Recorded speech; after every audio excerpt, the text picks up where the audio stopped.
She's going to be also talking to us today about Great Lakes water levels and just dealing with ice and extreme hazards at your marinas. So we have a great amount of partners, and we couldn't do it without everyone involved. So that's it. So I think with that, does anyone have any questions for me before we dive into some of our lineup of presenters today? Did I miss anything? There are pledge sheets and some resources over there that maybe. Thank you. If you come talk to Teresa, Vicki, or I, there's lots of materials and resources over here. So if you can take some stuff back to your marina, this oil spill kit, it's just a display. So if you're interested, though, let us know, and we'll put you on the list of trying to get one to you. And then also there's pledge sheets over here and for becoming a clean marina, and we'd be happy to talk to you more about the program and take some of our educational materials for you on boaters. For those marinas that were certified and they already have one of those kits with the plexiglass display case, we have refill materials if you're out. If your boaters have picked up all the cards on clean boater tips and things, there's some refills over here, so you can just feel free to take a package with you. Great. Anything else? All right. 1 minute early. Great. My first slide looks just like your last slide. We didn't even plan that. Excellent. All right, so our first presenter today is Andy Holzum, the Lord Chancellor of the Admiralty. Admiralty. Titles don't mean a whole lot, so that's what I tell myself. How's everyone doing today? Beautiful day, huh? I love this time of year. I was telling Vicki, this is the best time of the year in the marine industry because what's going on? Not a whole lot. It's great. I got 4 weeks of vacation to use between like September and November, so that's when I use it. I sit in the woods and I don't think about one thing. It's great. But what I'm going to talk about today is a day that I helped put on at South Bay Marina. I think it was September 12th, if I'm not mistaken. And a lot of you guys were here. I don't know if, who was here or at the South Bay Presentation Clean Marina Day? You were too, okay. I know Manitowoc Marina Nestig was there too as well. I think from Kiwanis Marina, someone was there. Yeah, there are a few people that aren't here yet that should be here later. Well, they were there, so I guess they don't need to see it. But I did the diesel tax presentation last year. This will be far more interesting and fun, I think. And I won't have any food thrown at me. So let's just start.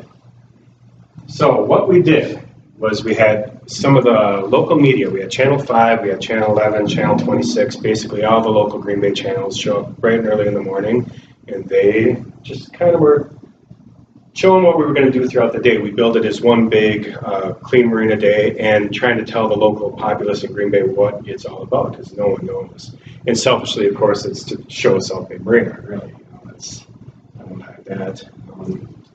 We really don't advertise a whole lot. A lot of it's word of mouth, so if we can get some free press coverage, that's good for us. And that's another way that Clean Marina is beneficial. We host some of the things that I think Manitowoc Marina may be thinking about hosting one eventually. Rich is going to do whatever. But yeah, it's just a great way to get yourselves out into the public.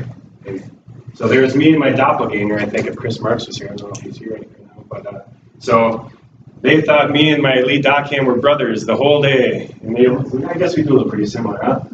But so he was one of the people that I hold on to later in the year. He's about my age, and he runs his own business, so he's a great person that's not going to go to college every year. Anyway, so TV crew showed up. We kind of show what we do to fuel a boat, which most people in the world, they think you bring your Lumacraft to the gas station, put the gas in it, and you put your boat in it, and you drive away. They don't realize that when you fuel a big boat, I think this is a 53-foot Ocean Alexander or something like that, that there's more that goes to it. It's, well, for one, diesel fuel. We'll talk about the diet versus clean. We'll save that for a different time. The different products you use to keep fuel from going in the water, different products that you use to keep fuel from traveling in the water if you do get a little spill, different procedures that you need to follow if fuel goes in the water, a million different things that no one would ever think about. So there I am with my invention, I'll call it, but I'm sure a lot of people have a similar thing. It's basically a stick without pillow on it, you know. So if you spill a little fuel, you gotta wipe it up. It's pretty easy. You don't have to get out the booms or whatever. We started out with news coming down real early in the morning. They interviewed me, Chet McDonald, who owns McDonald Lumber Company, who really owns the marina. It's a subsidiary of that company. They talked to the fire department. They were there, which South Bay has a very close relationship with the Green Bay Fire Department. And anyone who attended the Clean Marina thing in Green Bay would know that if you don't have a real good reaction plan to a big spill, you can talk to the Green Bay Fire Department. They will travel to anywhere on the face of the world to cover a spill because they're far more set up than really any entity I've ever seen to handle a large spill. If you think of the Bay of Green Bay, it's kind of this big bowl, right? And where does all the fuel come in nowadays? Right down the Bay of Green Bay. They're able to handle a spill of 9 million gallons. That's just unreal. So if you talk about having two 10,000-gallon underground storage tanks on the marina property, to have the fire department be part of our procedure, they can handle anything that happens in the marina. So if it's outside of our ability to control, the fire department's right there. So they were interviewed by I think it was Channel 2 at this time, or Channel 5, but good way to kind of get out in the public. So there I am. This is actually later in the day, but I used it just to show that the TV crews were there. Showing some of our best practices. Of course, if we do a fuel spill, everyone knows what the boom is. We have a lot of that on site, as well as the fire department with their own boats, so well set up in that. Just kind of showing the public what that's all about. Most people never see it. There's the fire department boom. They have like, I don't know how many square miles of this stuff. There's me showing, I don't know how many of you guys use these little catchers that go over the fuel vents. Who in here uses those? Okay, so not a lot. There's two ways you can fuel a boat, right? You listen and hopefully stop before it shoots out of the vent, or you can do the same thing and put one of these on the boat to catch any excess fuel that might spill out. So I'm kind of showing what that is. There's me with my invention showing the world. Maybe someone will buy in and buy the patent from me. And there's my doppelganger again, fueling a boat. So first part of the day was just showing the news, what we're all about, talking about the Clean Marina a lot, talking about Green Bay. There I am, I think these kind of pose. Looking very knowledgeable, right? So then the representatives from other marinas, I think that's Kiwani, Dean Collinsmith from San Tyler Foundation, so the fire department there, and I think Zeke, you're here, right? He was there too, right? From the Coast Guard, because they're part of the National Response Center, right? If you have a fuel spill or a sunken boat, you got to call them, and it's either the DNR or Zeke's crew that's going to show up. Chris Marks here. So I think about 15 different marinas, 12 to 15 were represented in the day, so good turnout. And if you see, it's just a beautiful day. It's just an absolutely gorgeous day. Anyone who was there was 75 degrees, no humidity, not a cloud in the sky, not a puff of breeze. So just we were blessed with a beautiful day. So after the news coverage, the marina representatives showed up. We kind of did the same spiel for them, and then the fire department did their thing. This is what they will do if there's a large fuel spill. So in the South Bay procedure, not only is it part of the Clean Marina's fuel spill procedure, best practices, all those things, we have a little extra caveat that if it gets out of control, and that could happen at any time, and there isn't a metric to judge that, it's basically, oh, this is real bad, let's call someone else. Dave Sullivan from the fire department, he'll be there real quick with his crew. And they can handle everything. They could basically put a boom across the Bay of Green Bay if it gets bad enough. So what they're doing is kind of showing off themselves too. No one knows that they do this. They were given this money to purchase this stuff by the fuel companies in the Bay of Green Bay. Instead of them handling it in-house, they pass it off to the fire department, bottom of the boat, bottom of the spoon. So it's kind of a good way for everyone to beat their own chest and say, look at the cool stuff we got. So they deployed some boom around the fuel dock. And the way we started this is the fire department was at their stations just like any normal day. Steve had me, he radioed that there was a fuel emergency at South Bay as if he were the dispatcher. I ran out into the parking lot and acted as if I were the one who called the thing in. Fire trucks rolling with, I forget if they were sirens fired or not, I forget, but basically the full response showed up and you got 1,000 firemen running around this place. The chief comes to me and asks, well, what's going on here? I said, well, here's the simulation. We got a boat at the fuel dock that's half sunk. We've got fuel. The dock itself is leaking fuel. This boat's leaked about 200 gallons. There's one on E dock that's totally sunk and that's leaking 300 gallons. So here's the scenario. They responded without knowing previously what that scenario was going to be. So kind of put their feet over the coals a little bit to make sure they're doing the right thing, but I think that was the purpose. So here they are deploying the boom. Here's our fuel dock. And it just so happened that Eric Breeze with his big Ocean Alexander was sitting right there, and we used him as the dummy boat. Real nice guy. So he said, sure, I'll be part of that. So he was part of our simulation, boomed that. Eventually, it kind of took a little long for that to happen. And just see right over here, we were going to pretend like that was boat number 2. They were going to boom that, but it kind of cut into the time for the rest of the thing. But you get the idea. They deployed their stuff, show what they can do. A good last line on your spill response. Call this person. Even if you don't have that kind of setup in your locality, which a lot of people up north are not going to have that, Green Bay will come to wherever you are and take care of your situation. So if you need their contact number, I can let you know. There's Mike Osmansky, he's the operations manager at South Base, talking about our wash pad. So after the fire department did their thing, we walked over to the new wash pad, and I think John at Nest Egg had one of these similar put in years ago. I forget if there was grant money involved in that. For us, there was not. Part of this wash pad is to extend the sewer line west on our property to eventually put in a restaurant, so you really can't have a government entity paying for our future development. But we put this in on our own dollar. But if you're going to do this and you are looking for grants, there are different things are available. There's the National Resource Damage Assessment, which is really a river cleanup project in Green Bay. That one won't be available to really anyone because that's our locality, but the NRDA does have grants in different areas. So Sturgeon Bay may have one that is available. If you have questions, you can call me and I can point you in the right direction. There's the big grant, which is really boating infrastructure. That's, docks, transient dockage, things like that, break walls. And then the DNR Clean Vessel Act. Part of us putting this wash pad in on our own dime was to add new Johnny pumps. So our old Johnny pump was like a thing this big. You turn it on, it would shake and rattle and worked really slow, and it had an external filter. It was just a terrible thing to use, but it was all we had. The DNR Clean Vessel Act, through that, we were able to have, I think, we paid 75% of 2 very, very fancy Nico Johnny pumps. Without filters, they're peristolic. I think all said and done, it was like $100,000 of stuff that we had paid for them. So that is definitely out there. It helps your operations. It makes it safer for the dock hands. It's just cleaner all around. So that stuff is available to you. For a minimal cost on your end, you could get some pretty fancy infrastructure that you're eventually going to need to pay for anyway. So these things are out there. Our wash pad, I didn't really deal with a lot of it during the haul out. I was doing the shutdown the marina thing. The haul out crew would use this. Basically what it does is, so here's the lift well. There's a drain that shoots water out this way when we're not washing boats. So rainwater goes out that way. When we're washing boats, there's a little lever, and I'm pretty sure this is similar to John's, where it runs into the sewer. And there's a little filter that catches all that muck, all that copper paint, bottom paint, whatever, maybe on their zebra mussels.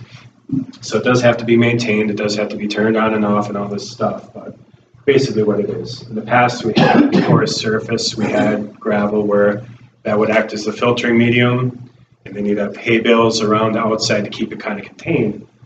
The problem with that for us was Chip McDonald, he's looking at future development going west. If they have to excavate that, all of a sudden that's contaminated soil, You gotta deal with that then. So there's many reasons why you want to have this pad. That was kind of our main reason. And it's good optics for customers, for them to see you investing in that kind of cleanliness and safety and just all around good operation. It's worthwhile. There's Mike again. Showing it from a different angle. So this is kind of sloped. Water goes in there. A lever in there and a cleaning basin in there. That's a close-up view of that. And the fire department kind of getting your vehicle in there for a good PR.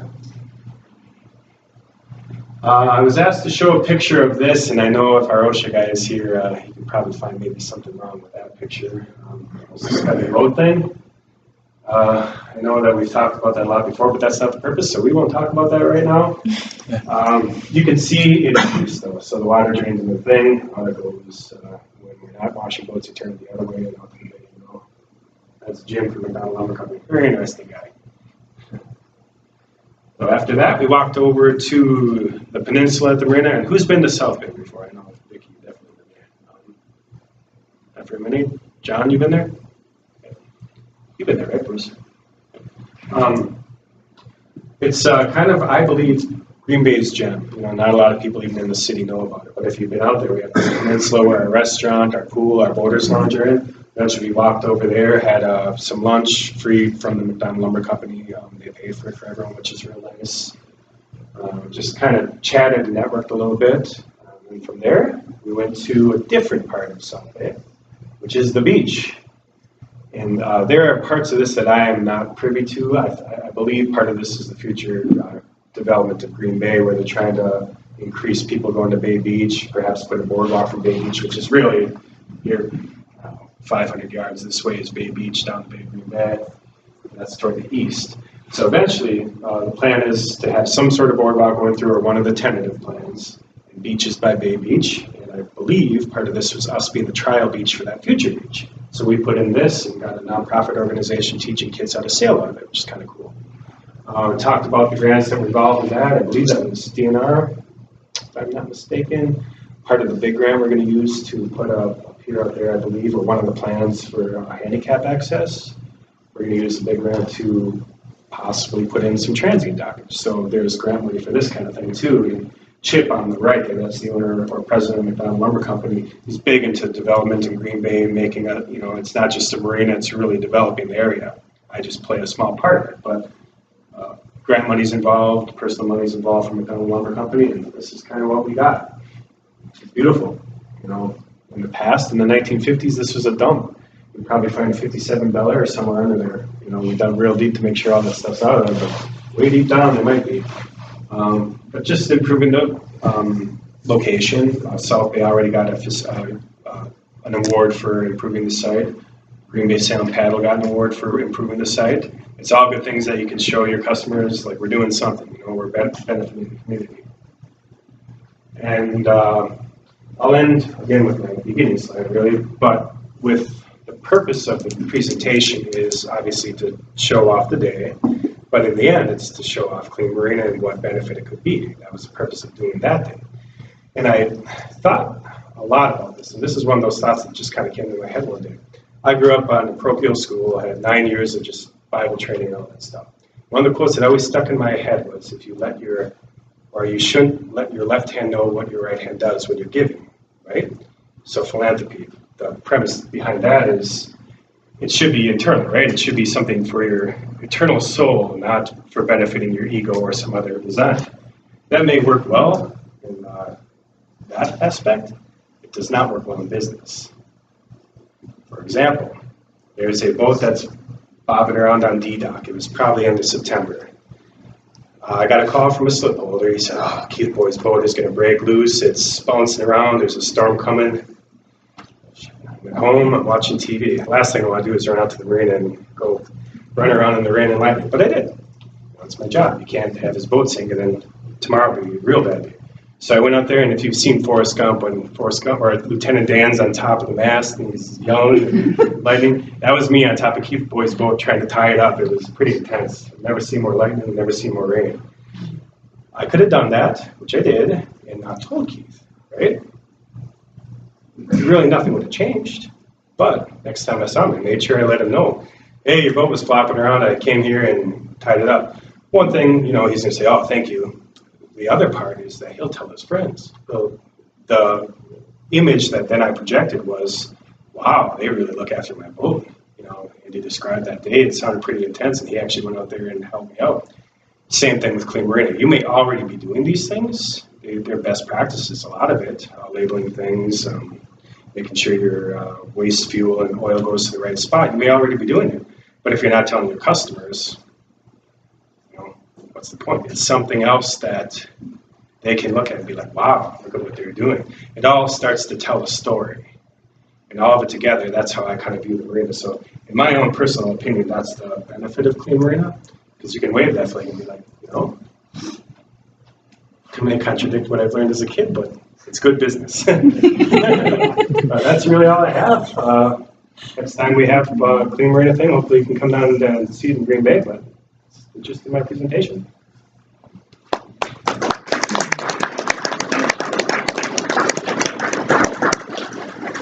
Does anyone have questions or comments for Andy? Actually, one addition to that is Green Bay Hazmat does have a really large service area and a lot of capabilities. If you go to Wisconsin Emergency Management, the state agency, there are hazmat teams throughout the state of Wisconsin that you can actually look at their capabilities, their contact information, and all that for your geographic area as well too. Could people hear that over there? Yeah. Comments, questions? I think I've asked you this before, but regard to the construction of the boat wash pad and the sewer hookup, do you have an idea of the cost? Or Actually, how much was covered by grants versus? The wash pad was not. Right. I could give you a cost. Mike and I were kind of talking about it yesterday. No, I don't have. But the Johnny pump, man, I think that was $100,000 for both of them, and I believe 70 to 75% was covered. And this was something we started doing years ago. Dave McNeil, I don't know if you know him, he was at South Bay for a long time. He started writing the grant for it and getting all the numbers in line. And the McDonald Lumber Company, if you don't know, they do things very slowly. So 6 years go by, all of a sudden we do this thing, but it's excellent. And that's one thing you would have never seen someone more happy about a Johnny pump than the South Bay slip holders. They saw this old rickety shaking thing that would take forever. As soon as we got this new one, I made sure they knew, well, we did the grant, check this thing out. It sucks 30 gallons a minute. And they're like, wow, that's real neat, you know? But yeah, a large chunk, you know, those things are not cheap. You can look, there's a million different places you can get one. There's actual Johnny pump. There's the new peristaltic ones. I think 10 different companies that make those. But if you get a couple of them, probably $100,000. Does that grant cover the cost of hooking up the Johnny pump to the sewer? Oh, that part I don't know. Bruce knows? Yes. Okay, so it does? Yes, and then they proportion it, depending on how much is for the boating and how much might be used for other uses like upland and non-boating resources. Okay. Yeah, and I guess with the premise, I'm more operations, you know, I don't deal with a lot of the grants. I know the connections for the grants and all that stuff, but yeah, it was substantial. And I know we just got approved for the first part of the big grant for adding some transient slips. And that is, I believe, $1 million that's just hanging out there in the state of Wisconsin for, and correct me if I'm wrong, you probably know more about it than me, but each company, each marina can ask for $200,000. And that basically covers the next section of docks that they planned on putting in years and years and years ago. So the point of that, I guess, from my perspective, that stuff's out there. You know, it's free money. You do have to prove that it will be able to be used by the outside public, not just the marina tenants. And the way you do that is transient dockage. So they're trying to drive people into the area. One thing that we're going to have this year is we're going to have a totally full marina. And typically with running a marina, you don't want a totally full marina. Either your rates are too low or something. But we're developing. So eventually we want to fill 350 slips. So to have a full marina and then a waiting list for the next docks to go in, that helps us. What I can do this year to tell the story for the grant people, for the big grant is, oh, full marina, someone calls for a transient slip, I can take their name and number.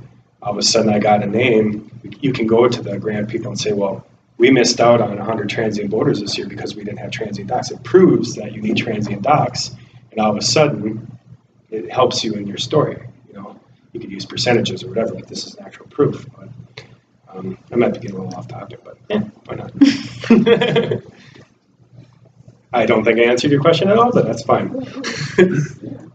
I think it was convenient that you were able to build the wash pad with and connect it to the sewer because you got the Johnny pumps as well, so that it kind of went hand in hand. Yeah, and I don't know how they told that story, because obviously you need that to put in that second Johnny pump on the lift well. The one for the fuel dock was already there, so you just basically reconnected. But I'm not sure how they told that story, but truly the sewer was for our own purposes in the future to put a restaurant eventually, one of the plans on the west side. But yeah, I'm sure they look into your intentions a lot too. Great. Thanks. Thank you. Thank you very much. It's great.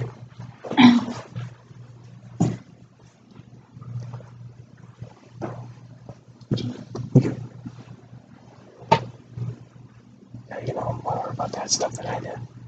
All right, so welcome to Tim Campbell. He is the Aquatic Invasive Species Outreach Specialist for Sea Grant, the DNR, and UW Extension. So he's a busy guy. He has many emails. Yeah, I think I have like 5, so they all get forwarded to the same account though. So just send it to one of them. I'll eventually get it. Happy I could actually be here this year. I think I've been invited like 3 times, and I've always had something else planned maybe like 4 months in advance. So happy to be here to talk to you guys today.